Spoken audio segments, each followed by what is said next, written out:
Olá a todos, daqui na vossa companhia estou eu, Miguel Moreira, para vos comentar e analisar um pouco daquilo que se passou na semana política.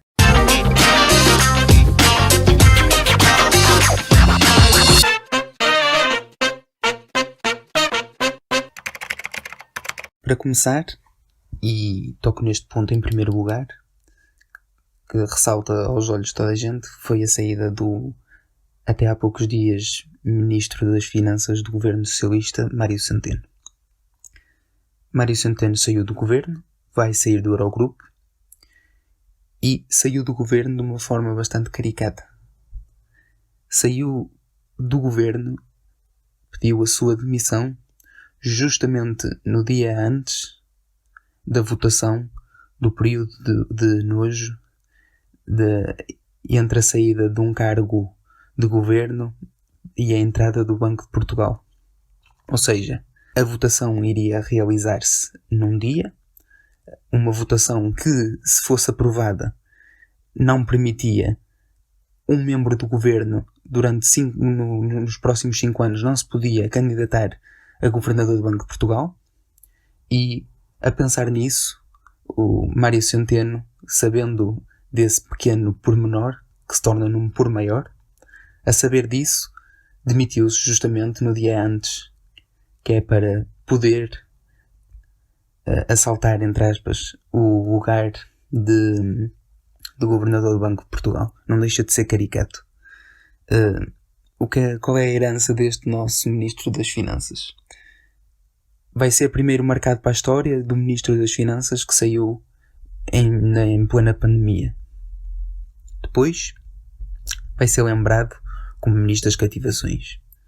Mário Centeno e o Governo Socialista no seu geral, mas aqui vou particularizar a pessoa em questão, que é o Sr. Ministro Mário Centeno, agora ex-Ministro Mário Centeno, herdou um país em crescimento económico, em recuperação económica, herdou um país que de um governo que tinha saído da bancarrota, que estava a dar um novo rumo a Portugal, e esse mesmo ministro toma posse com Portugal em crescendo.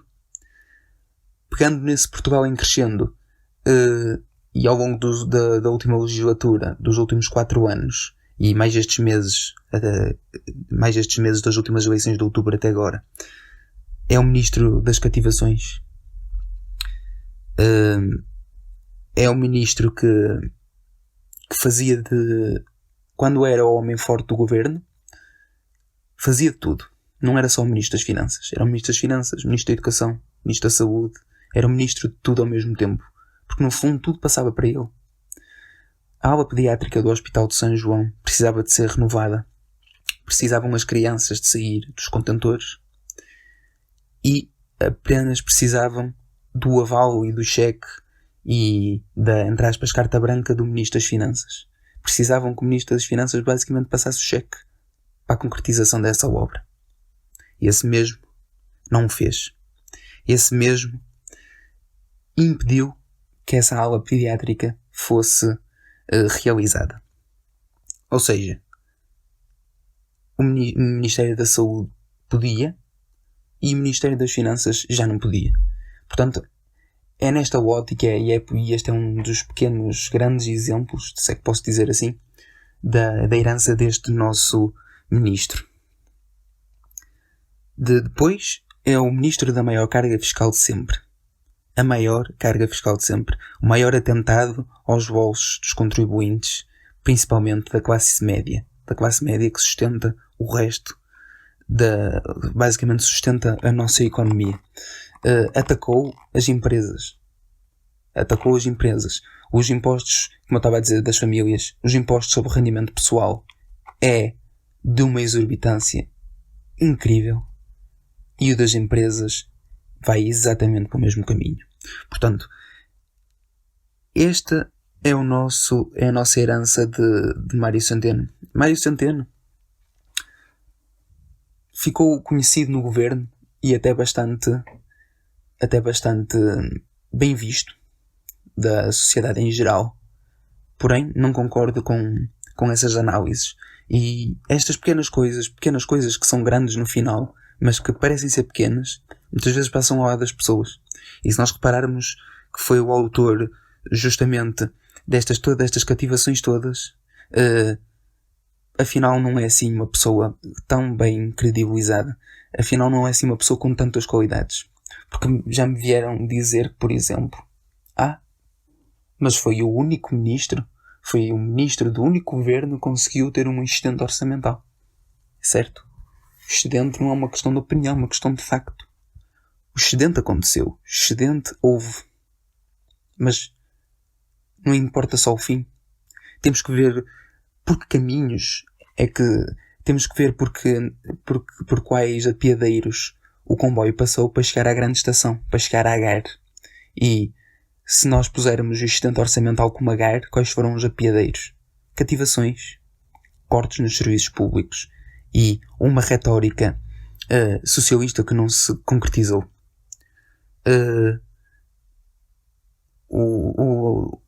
O ditador Salazar também deixou os cofres de Portugal cheios.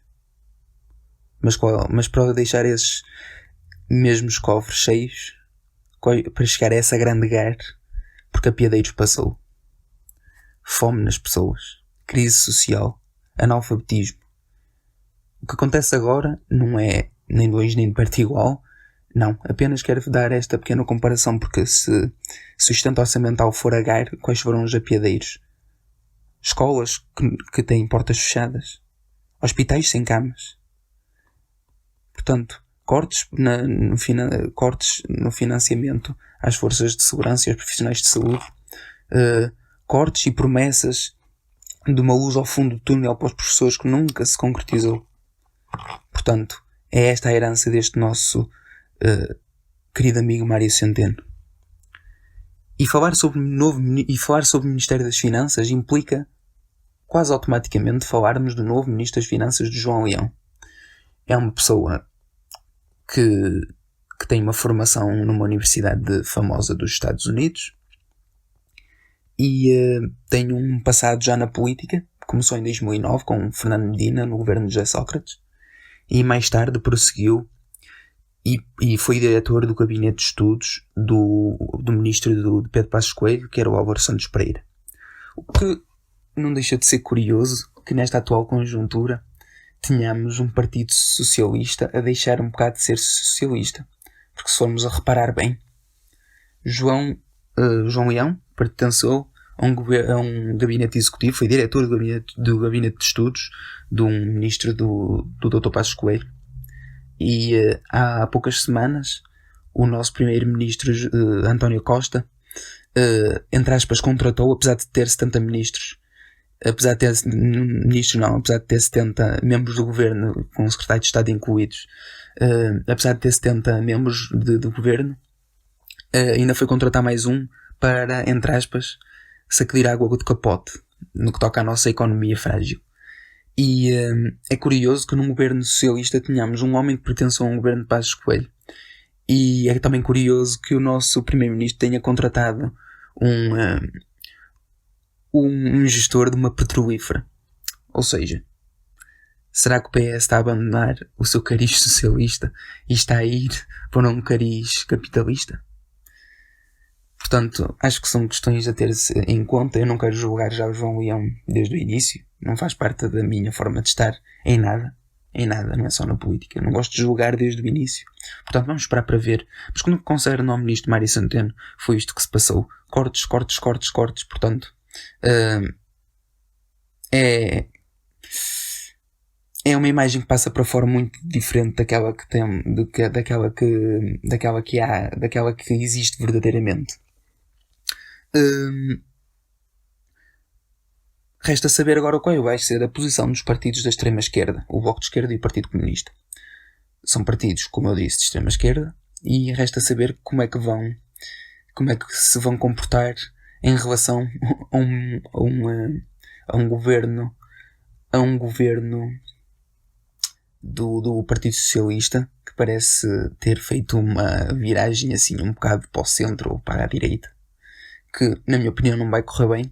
E resta saber se os partidos da extrema-esquerda vão ou não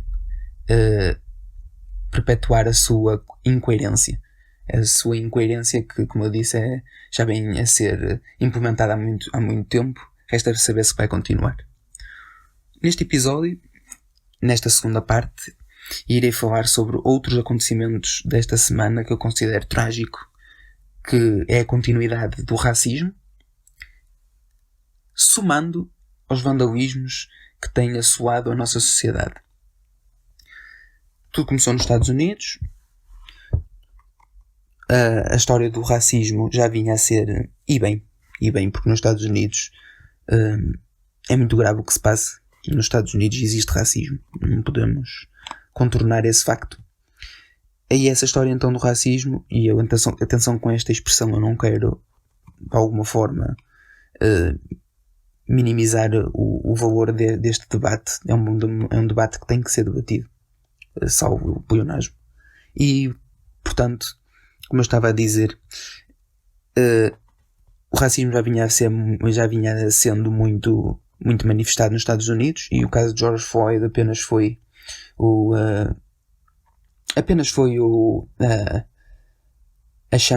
apenas a pólvora final, foi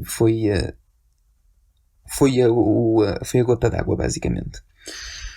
E, portanto, vamos falar de racismo, sim, vamos combatê-lo, obviamente.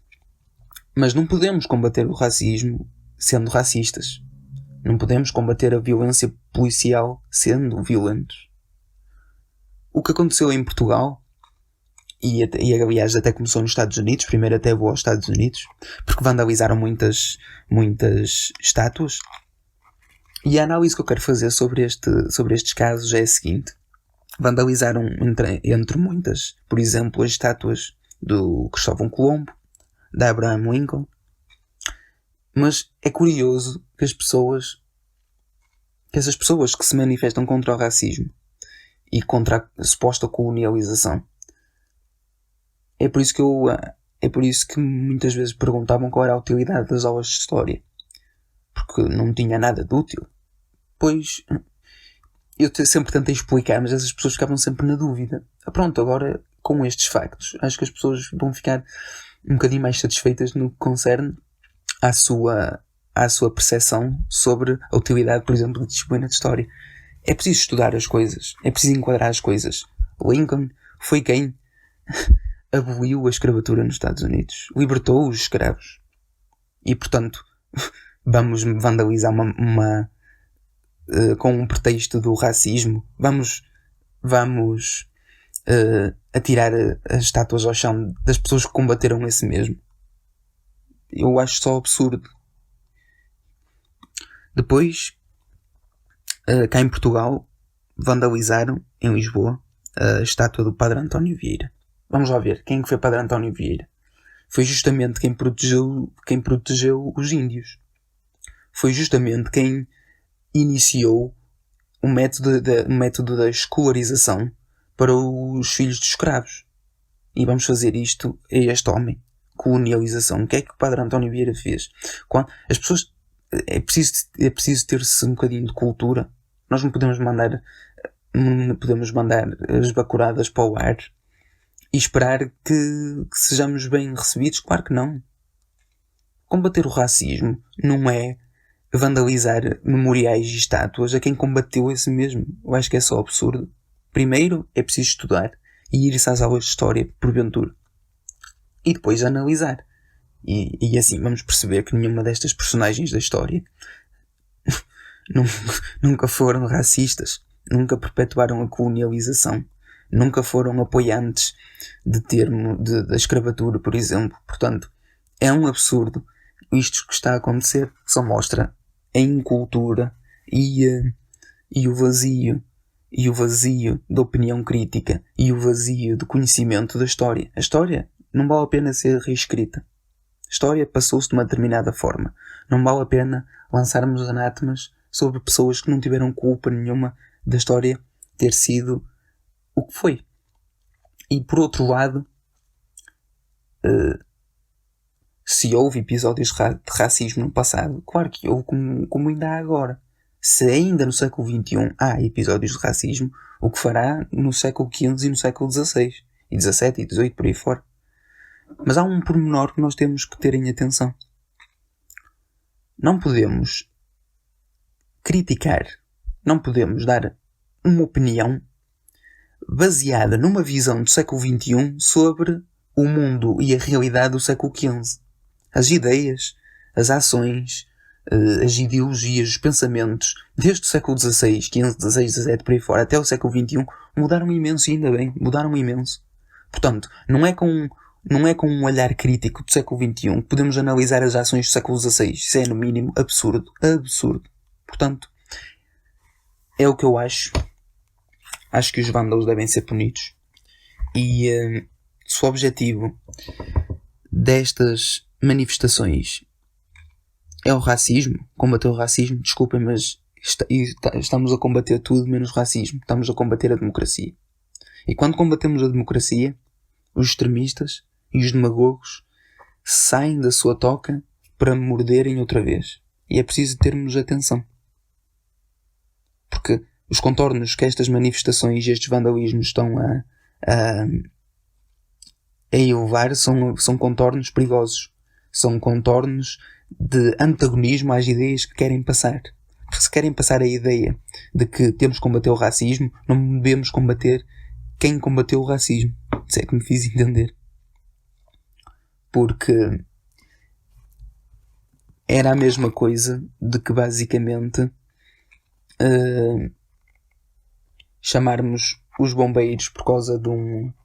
Era a mesma coisa que chamarmos os bombeiros por causa de uma inundação, e eles, para combaterem a inundação, punham ainda mais água. É basicamente o mesmo.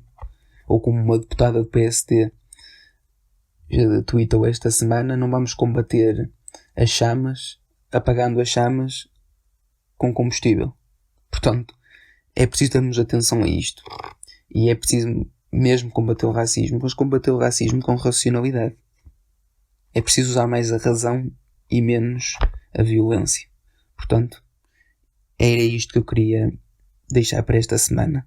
Espero que tenham gostado deste episódio. E já sabem, sempre com espírito crítico, mas sempre com conhecimento de facto do que falamos. Foi um prazer para mim. Até para a semana.